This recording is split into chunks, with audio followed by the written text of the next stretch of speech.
Selasa hingga 15 Januari 2018, jumlah pasien difteri di kota Banda Aceh telah mencapai 18 orang.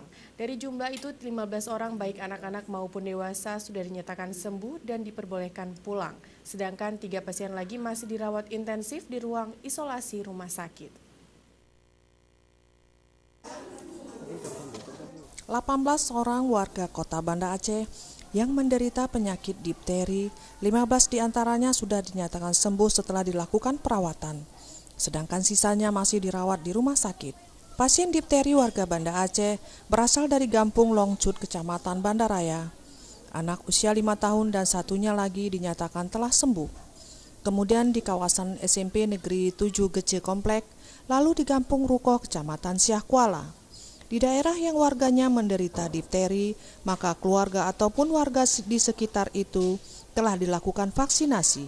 Adapun gejala difteri umumnya memiliki masa inkubasi atau rentang waktu sejak bakteri masuk ke tubuh sampai gejala muncul 2 hingga 5 hari, meliputi terbentuknya lapisan tipis berwarna abu-abu yang menutupi tenggorokan dan amandel, sakit ketika menelan, demam dan menggigil, sakit tenggorokan dan suara serak, sulit bernapas atau napas yang cepat, pembengkakan kelenjar limfe pada leher, lemas dan lelah, pilek yang awalnya cair tapi lama-kelamaan menjadi kental dan terkadang bercampur darah.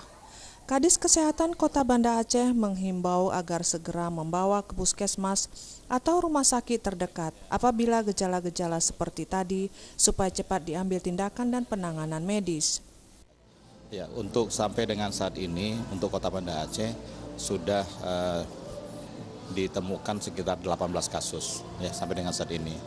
Masih ada sekitar 3 orang yang masih dirawat di rumah sakit, itu diisolasi di Darul Kamiludin.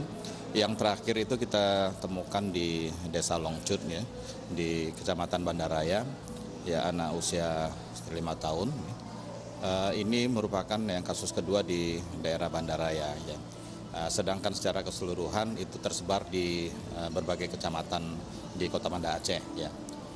Untuk menghindari penyakit difteri ini sebenarnya bahwa untuk anak-anak usia ya 1 sampai 5 tahun itu sudah harus mendapatkan imunisasi dasar terlebih dahulu.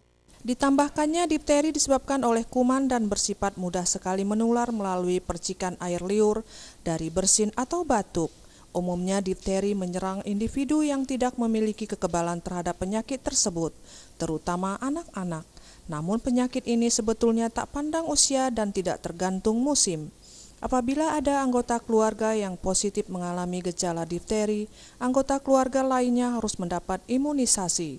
Tujuannya agar anggota keluarga yang lain tidak ikut tertular difteri. Imunisasi memang diutamakan atau prioritaskan untuk daerah-daerah yang terkena difteri. Nah, misalnya untuk yang daerah satu dusun, nah itu kita lakukan imunisasi atau vaksinasi satu dusun tersebut. Ya, ini juga tergantung ketersediaan logistik kita. Ya, kita lakukan ini biasanya secara bertahap untuk melindungi dan menimbulkan kekebalan. Untuk imunisasi difteri ini diberikan paling tidak 3 dosis. 3 dosis itu pertama, ya diberikan pertama, kemudian diulangi 1 bulan kemudian, dan berikutnya yang ketiga diulangi 6 bulan kemudian. Ya, nah ini adalah untuk Tim Liputan Aceh TV.